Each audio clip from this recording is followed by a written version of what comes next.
नमस्कार दोस्तों, मैं चंदन। आज जो कहानी आपको सुनाने जा रहा हूं वो किसी फिल्मी पटकथा की जैसी लग सकती है, लेकिन यकीन मानिए ये हकीकत है।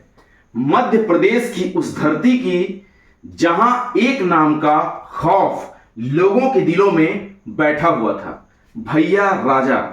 भैया राजा यानी अशोक वीर विक्रम सिंह एक जमाने में छतरपुर, पन्ना और बुंदेलखंड के कई जिलों में इस एक शख्स की तूती बोला करती थी।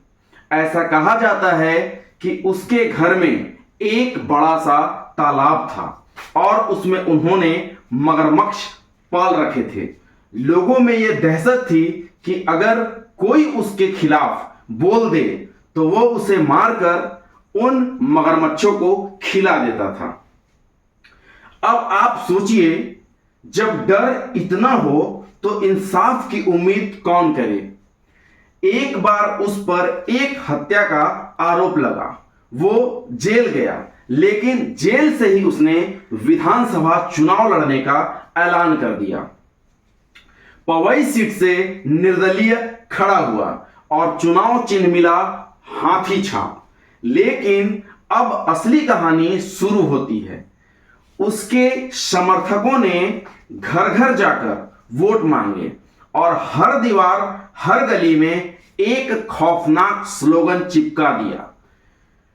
स्लोगन था, मोहर लगेगी हाथी पर, नहीं तो गोली छाती पर और लाश मिलेगी घाटी पर।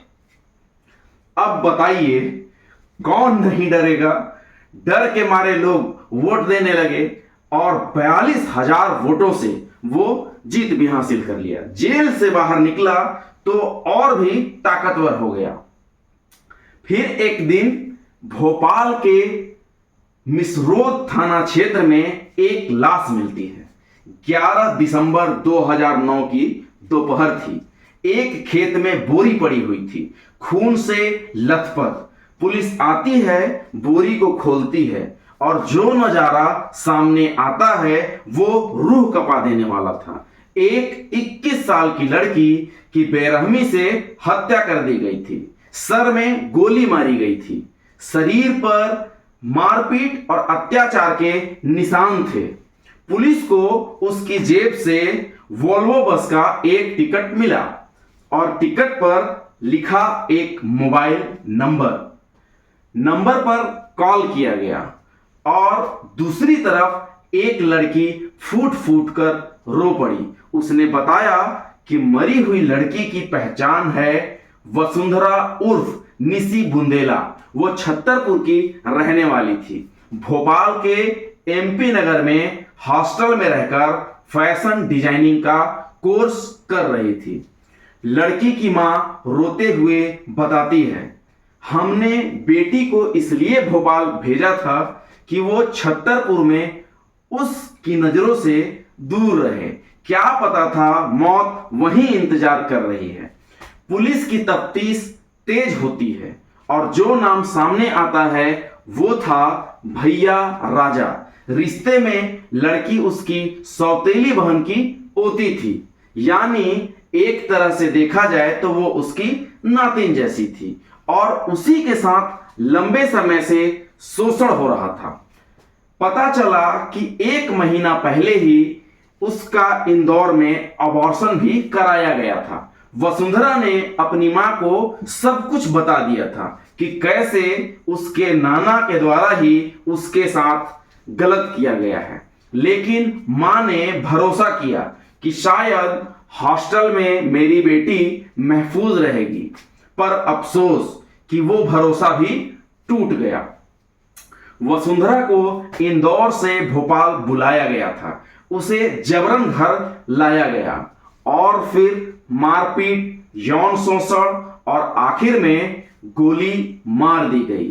फिर ड्राइवर भूपेंद्र सिंह उर्फ हल्के भैया ने लाश को बोरी में भरकर रेलवे ट्रैक के पास फेंकने की कोशिश की, लेकिन उसी वक्त पुलिस की जीप उधर से निकली और डर के मारे वो लाश को खेत में ही फेंक कर भाग गया। इसी एक टिकट और नंबर ने पूरा केस खोलकर रख दिया। पुलिस ने भैया राजा को गिरफ्तार कर लिया। उसके ड्राइवर, नौकर और अन्य 4 लोगों को भी पुलिस ने पकड़ा। सबूत इतने ठोस थे कि कोर्ट ने उम्र कैद की सजा सुना दी। और यहीं पर एक और पुराना राज खुला। तीजीबाई कांड। साल 2007 में भैया राजा के घर पर उसकी नौकरानी तीजीबाई की लाश मिली थी।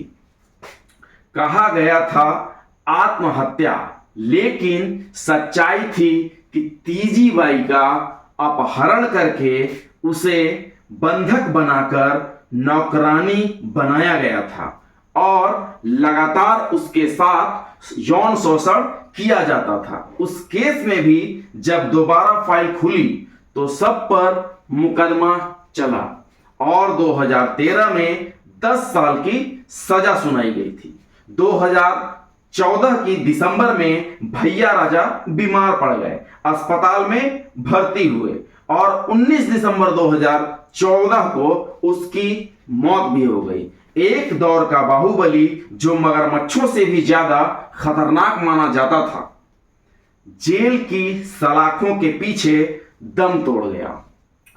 दोस्तों, ये कहानी सिर्फ एक अपराधी की नहीं है, ये कहानी है उस बेटी की जिसने इंसाफ के लिए अपनी जान तक दे दी और उस सिस्टम की भी जिसने लाख देरी के बाद भी आखिर सच को उजागर कर ही दिया। याद रखिए, डर कितना भी बड़ा क्यों ना हो, लेकिन इंसाफ अगर जाग जाए तो देर जरूर होती है पर अंधेर नहीं होती। मैं हूं चंदन और आप सबसे गुजारिश है, बेटियों को अकेला ना छोड़ें, आवाज उठाएं और इंसाफ के साथ खड़े रहें। जय हिंद, जय भारत। बहुत बहुत धन्यवाद।